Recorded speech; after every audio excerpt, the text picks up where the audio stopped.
नमस्कार दोस्तों, स्वागत है आपका सौर ज्ञान में। आज हम देखेंगे झांसी की रानी लक्ष्मीबाई की जीवनी। लक्ष्मीबाई का जन्म वाराणसी में 19 नवंबर 1828 को हुआ था। उनका बचपन का नाम मणिकर्णिका था, लेकिन प्यार से उन्हें मनु कहा जाता था। उनकी मां का नाम भागीरथी बाई और पिता का नाम मोरोपंत तांबे था। मोरोपंत एक मराठी थे और मराठा बाजीराव की सेवा में थे। माता भागीरथी बाई एक सुसंस्कृत, बुद्धिमान और धर्मनिष्ठ स्वभाव की थी। तब उनकी मां की मृत्यु हो गई, क्योंकि घर में मनु की देखभाल के लिए कोई नहीं था। इसलिए पिता मनु को अपने साथ पेशवा बाजीराव द्वितीय के दरबार में ले जाने लगे, जहां चंचल और सुंदर मनु को सब लोग उसे प्यार से छबीली कहकर बुलाने लगे। मनु ने बचपन में शास्त्रों की शिक्षा के लिए शस्त्र की शिक्षा भी ली। सन 1842 में उनका विवाह झांसी के मराठा शासित राजा गंगाधर राव नेवालकर के साथ हुआ और वे झांसी की रानी बनी। विवाह के बाद उनका नाम लक्ष्मीबाई रखा गया। सितंबर 1851 में रानी लक्ष्मीबाई ने एक पुत्र को जन्म दिया, परंतु 4 महीने की उम्र में ही उनकी मृत्यु हो गई। सन 1853 में राजा गंगाधर राव का स्वास्थ्य बहुत अधिक बिगड़ जाने पर उन्हें दत्तक पुत्र लेने की सलाह दी गई। पुत्र गोद लेने के बाद 21 नवंबर 1853 को राजा गंगाधर राव की मृत्यु हो गई। दत्तक पुत्र का नाम दामोदर राव रखा गया।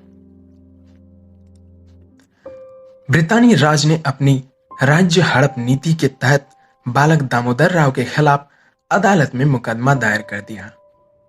हालांकि मुकदमे में बहुत बहस हुई, परंतु इसे खारिज कर दिया गया। ब्रितानी अधिकारियों ने राज्य का खजाना जब्त कर लिया और उनके पति के कर्ज को रानी के सालाना खर्च में से काटने का फरमान जारी कर दिया। इसके परिणाम स्वरूप रानी को झांसी का किला छोड़कर झांसी के रानी महल में जाना पड़ा। पर रानी लक्ष्मीबाई ने हिम्मत नहीं हारी और उन्होंने हर हाल में झांसी राज्य की रक्षा करने का निश्चय किया। झांसी का युद्ध। झांसी 1857 में संग्राम का एक प्रमुख केंद्र बन गया, जहां हिंसा भड़क उठी। रानी लक्ष्मीबाई ने झांसी की सुरक्षा को सुदृढ़ करना शुरू कर दिया और एक स्वयंसेवक सेना का गठन प्रारंभ किया। इस सेना में महिलाओं की भर्ती की गई और उन्हें युद्ध का परीक्षण भी दिया गया। साधारण जनता ने भी इस संग्राम में सहयोग दिया। झलकारी बाई, जो लक्ष्मीबाई की हमशक्ल थी, को उसने अपनी सेना में प्रमुख स्थान दिया। 1857 के सितंबर तथा अक्टूबर के महीने में पड़ोसी राज्य ओछरा तथा दतिया के राजाओं ने झांसी पर आक्रमण कर दिया। रानी ने सफलतापूर्वक इसे विफल किया। 1858 के जनवरी माह में ब्रितानी सेना ने झांसी की ओर बढ़ना शुरू कर दिया और मार्च के महीने में शहर को घेर लिया। 2 हफ्तों की लड़ाई के बाद ब्रितानी सेना ने शहर पर कब्जा कर लिया, परंतु रानी दामोदर राव के साथ अंग्रेजों से बचकर भाग निकलने में सफल हो गई। रानी झांसी से भागकर कालपी पहुंची और तात्या टोपे से मिली। तात्या टोपे और रानी की संयुक्त सेनाओं ने ग्वालियर के विद्रोही सेनाओं की मदद से ग्वालियर के एक किले पर कब्जा कर लिया। बाजीराव प्रथम के वंशज अली बहादुर द्वितीय ने भी रानी लक्ष्मीबाई का साथ दिया और रानी लक्ष्मीबाई ने उन्हें राखी भेजी थी, इसलिए वो भी इस युद्ध में उनके साथ शामिल हुए।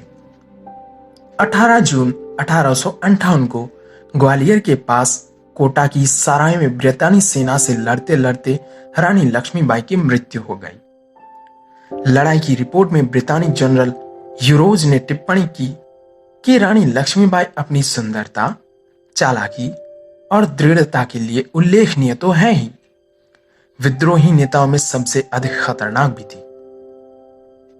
तो दोस्तों, ये थी झांसी की रानी लक्ष्मीबाई की कहानी।